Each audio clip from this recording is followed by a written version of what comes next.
Season 3 of Ginny and Georgia returns with a somber tone, beginning just 2 days after Georgia's shocking arrest. As Monday rolls around, Ginny musters the courage to return to school, believing she can handle it after everything she's endured. But she's met with stares and whispers, proving how difficult reintegration can be after a public scandal. Thankfully, her friends Maxine and Abby try to rally around her. Max is firmly on Georgia's side, while Nora remains unsure. Her mom's friendship with Cynthia and sympathy for the Fuller family makes her hesitant. Marcus, still on a break with Ginny, remains a quiet pillar of support while grappling with his own mental health. Meanwhile, Georgia, still reeling, finally meets her lawyer, Josh Finn. Having spent the weekend in jail, she's disoriented.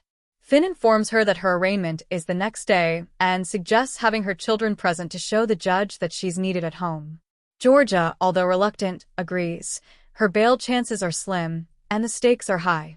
She's facing murder charges with a possible life sentence. Back at school, Ginny's day worsens, and she skips afternoon classes with Abby. They go to Abby's home, where they share personal traumas. Abby reveals a secret fling with Press. Ginny tries to be supportive, though she finds it difficult to stay non-judgmental. Maxine, feeling excluded, lets slip to others at school about Ginny's situation. Marcus calls her out for making the ordeal about herself and urges her to finally ask Silver out. Max invites Silver over later, trying to move forward in her own way. After leaving Abby's house, Ginny attends an emergency therapy session. She admits she's overwhelmed and afraid of relapsing. Her therapist reassures her, emphasizing that acknowledging the struggle is growth in itself. Paul visits Georgia in lockup and brings her clothes. She's shaken, questioning if he regrets marrying her. He says no, and she begs him to bring the kids before her arraignment. After he leaves, Georgia has a flashback to when she left Gil, who reacted violently to her taking the kids.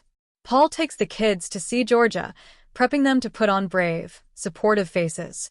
Georgia is touched but wary. She keeps up appearances, but is clearly terrified.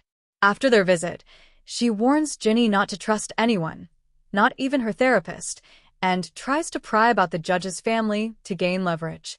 Later, Zion cooks for the family and encourages Ginny to join a poetry class to regain some stability. Ellen converts the garage into an art studio for Marcus, who's still struggling with depression, while trying to be emotionally available for Maxine. In a poetic flashback, Ginny remembers a time when Georgia stole to feed them. She realizes how her mom's choices, though deeply flawed, came from a place of survival. At poetry class, Ginny begins to feel something she hasn't felt in a while: peace. Elsewhere, Joe cooks dinner for Cynthia. Georgia struggles to list friends for her defense. Paul confesses to Zion that he's beginning to doubt Georgia. He's afraid he married someone he doesn't fully understand. Meanwhile, Marcus takes Ginny to a secret spot he used to share with a late friend. They share a quiet, vulnerable moment, almost kissing but ultimately just talking and smoking. Then comes the twist. Gil confronts Georgia in prison, threatening to take full custody of Austin if she's convicted. That moment sparks something in her. She transforms into the image of an innocent, angelic bride, putting on a masterful performance at her bail hearing. Her act impresses the judge enough to grant her bail under house arrest. As Ginny rides home, she recalls a chilling confession from Austin. He saw Georgia kill Cynthia's husband. Ginny told him to keep it secret. Back home, she confronts Georgia, who admits she euthanized the man out of mercy.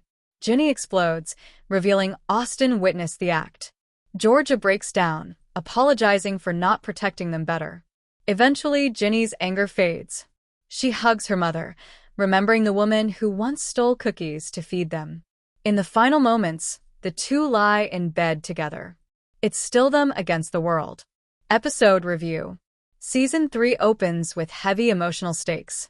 Georgia's days of evasion might be coming to an end, but she's far from helpless. She's a master manipulator. From her performance in court to subtly guiding Ginny's loyalty, she knows how to play the game. Ginny's character arc is particularly strong this episode. Even as she learns more about her mom's secrets, her love remains unshaken. She doesn't condone Georgia's actions, but understands the trauma behind them. The same holds true for Paul and Zion, torn between love and truth. Gil, meanwhile, emerges as the clear antagonist, but ironically, he's just as morally compromised as Georgia. His eagerness to gain custody is clearly not about Austen's well-being, it's about control. The show also does a solid job exploring mental health.